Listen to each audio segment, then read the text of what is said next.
Chapter 7. The Price of a Lie. Drive to the country was a 2-hour pocket of stolen peace. For the first time, the silence between them wasn't a weapon or a shield. It was a comfortable blanket.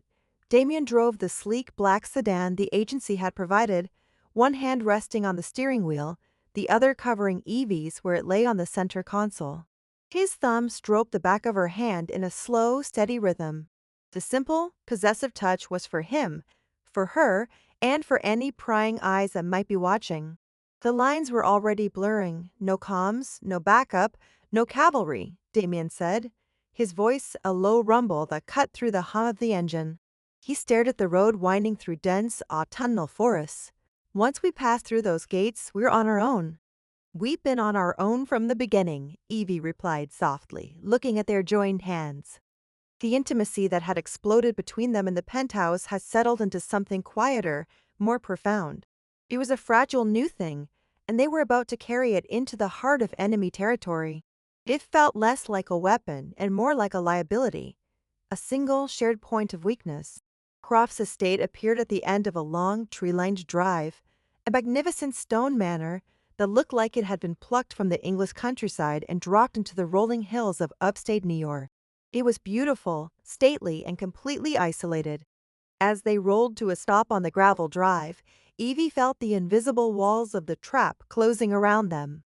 This wasn't a gilded cage. It was a hunting lodge, and they had just willingly presented themselves as the prey. Julian Croft met them on the steps, his smile as warm and polished as the antique oak of his front door. He was dressed in casual but exquisitely tailored country attire, a cashmere sweater and tweed trousers. He looked every bit the benevolent lord of the manor. "Alexander, Isabel, welcome," he boomed, extending a hand first to Damien, then to Evie. He held her hand a fraction of a second too long, his cold, observant eyes scanning her face.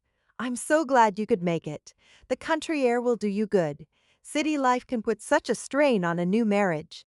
The words were innocuous, but the undercurrent was clear. "I'm watching you. I'm testing you."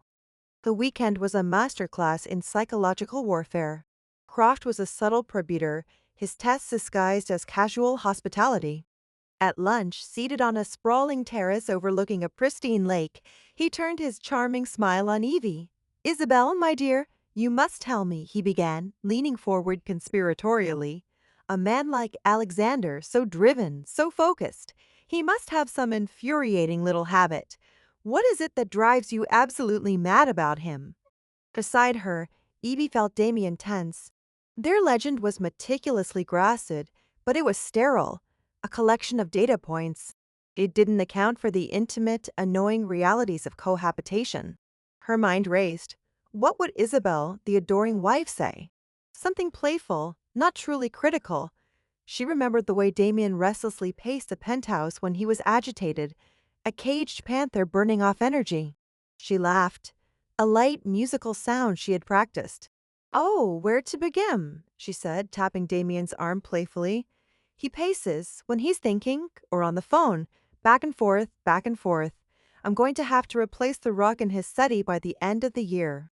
Croft chuckled, his eyes glinting. A man of action, even in thought. He then swiveled his gaze to Damien. "And you, Alexander? What flaw did you only discover in your lovely bride after you signed the papers?" Damien didn't hesitate. He looked at Evie, his expression softening into one of genuine, fond exasperation. The acting was gone. This was real. "She leaves her data tablets and books everywhere," he said, his voice a low, intimate murmur meant only for her, but loud enough for Croft to hear. On the kitchen counter, the coffee table, even on my side of the bed. I'm living in a library, a beautiful, brilliant, incredibly messy library. He reached out and brushed a stray strand of hair from her cheek. The gesture was so natural, so tender, it made Evie's breath catch in her throat. Croft watched them, his smile unwavering, but his eyes were like chips of ice. They had passed the test, but Evie had the sickening feeling that they had only passed because they had stopped pretending.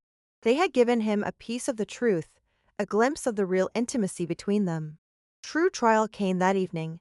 Dinner was an opulent affair in a grand dining room with 3 other couples, a stoic German industrialist and his wife, a slick South American financier with a young woman who was clearly not his wife, and a quiet Asian man who watched everyone from beneath heavy lids. These were the buyers. This was the audience. The air was thick with unspoken agendas.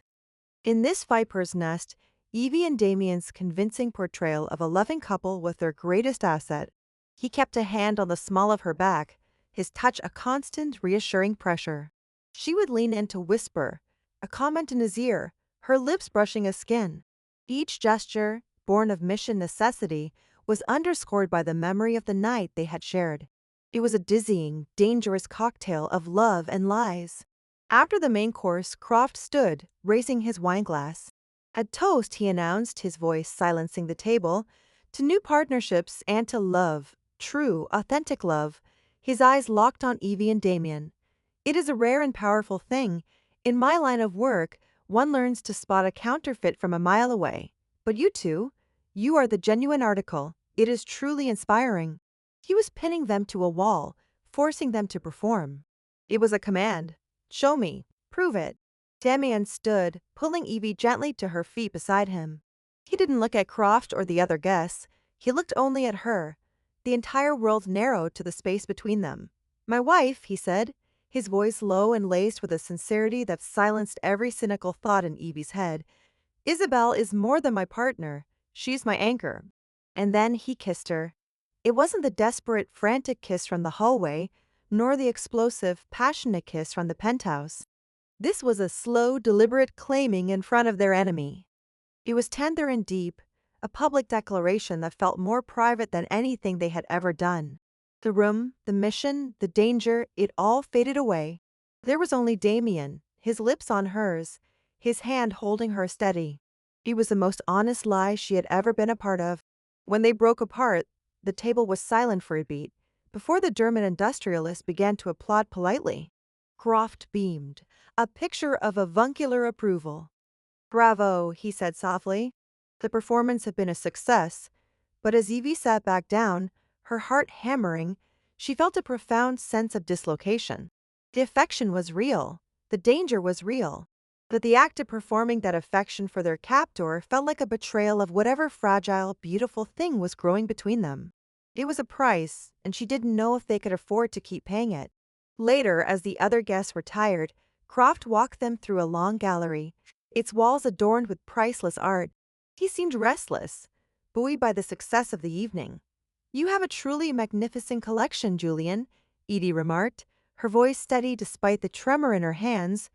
I find beauty in things with a violent history, Croft said, smiling. He stopped before a large oak door at the end of the hall, his study. I collect stories as much as objects, men in particular, men of a certain caliber. His gaze slid to Damien, sharp and calculating. You remind me of someone, Alexander. A man I once knew from your old world, Special Forces, fiercely loyal, ruthlessly effective. He also had a fire in his eyes that he tried to hide. Damien's posture went rigid, his hand on Evie's back tightening almost painfully. Croft's smile turned thin, nostalgic. His name was Marcus Thorne, a brilliant operative. It was such a tragedy. What happened to him? I tried to warn him that crossing the wrong people has consequences that echo for years. He sighed, a theatrical sound, but then, some men only learn through vengeance. He patted Damien's shoulder. Sleep well, you two. Croft turned and walked away, leaving them standing in the silent gallery. Evie looked at Damien. The blood had drained from his face, leaving his skin pale and taut over his sharp cheekbones. The name, Marcus Thorne, had landed like a physical blow. The fire in his eyes that Croft had mentioned was no longer just fire. It was a raging inferno of pure, undiluted hatred. In that moment, Evie understood. This mission wasn't just a mission. His recklessness wasn't just a personality flaw. It was all personal. She wasn't just partnered with the agency's most dangerous agent.